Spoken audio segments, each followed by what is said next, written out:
Now that you've filled in your body, you'll be taken to the conclusion. Notice up here, points have been added successfully.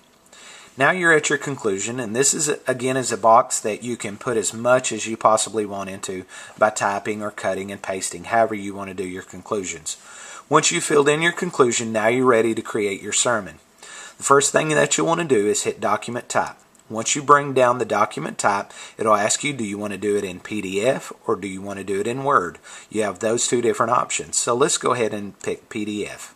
Now once I hit PDF and I hit create, what this is going to do is this is going to take me to another page, and it's going to ask me, do I want to download the sermon or do I want to send it to myself in an email? Alright, let's go ahead and let's download this document. Once we hit download document, then hit submit. It'll take just a second, and it's going to download the sermon to my computer. Once it's downloaded to my computer, I can then open it, and now I have my created sermon.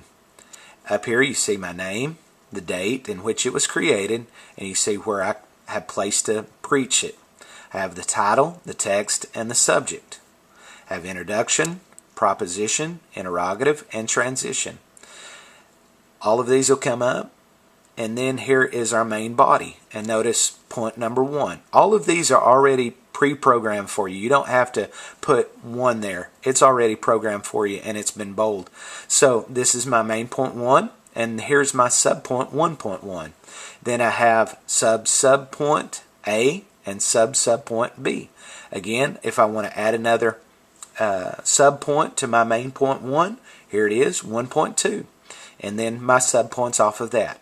Then I've got a transition between my main point 1 and my main point 2, and so on, as much as you want to put in it. And then we get down to the end, and it says conclusion. From there, you can see over here, you have the option to, you can make it larger, you can make it smaller, you can magnify it. Here you can save it to your computer. And I encourage you, every sermon that you have done and created, always save it to your computer and put it in your files. If you've got a file on your desktop or under My Documents, wherever it may be, always save it to your computer as a PDF or as a Word. And then also you got another option to print it out. So your sermon builder can do anything that you want. Let's go back and I'll show you again Word and show you how that works. So we're back at the conclusion and say we want to put this in Word. We click Word, and it's going to be the same process. We hit create, and it's going to give us an option to either download or to email it to ourselves. And once that option comes up, I'm going to go ahead and just download it to my computer, and then I'm going to hit submit. We'll give it just a second here, and that's going to download it, and then I'll open it up into Word.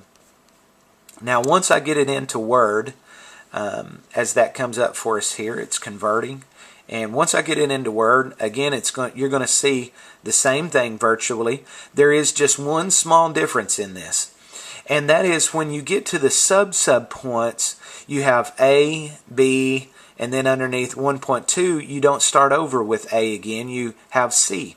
Now I left it that way so that might help somebody to, if they know and they're preaching and they're looking away from their notes and looking back to their notes, if they can tell themselves in their mind, okay, I'm at C or D, that's an option there, and I may change that again just to be your A, B, and C. But right now in this version of it, it just follows along the alphabet in your sub points all the way to Z to double A. I've made double A, double B with it, and so once you're here, then you can do virtually in Word whatever you wanted to. Let's say you like to highlight. Well, you can go to your highlighter, and you can come over here in Word and you can highlight something right there.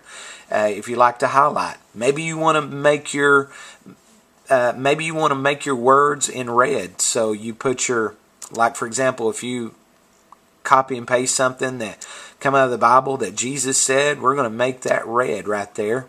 And so maybe that would be red, and then we have that. You can virtually do anything in Word. You know how to use that probably, but listen, this will give you a lot of options and a lot of things to be able to play with here.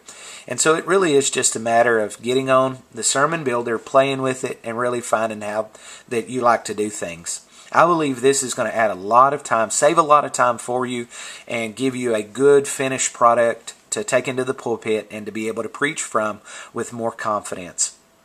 I hope that you really like this and you can use this, as I said, in the service page. This truly is a gift to you from God through me.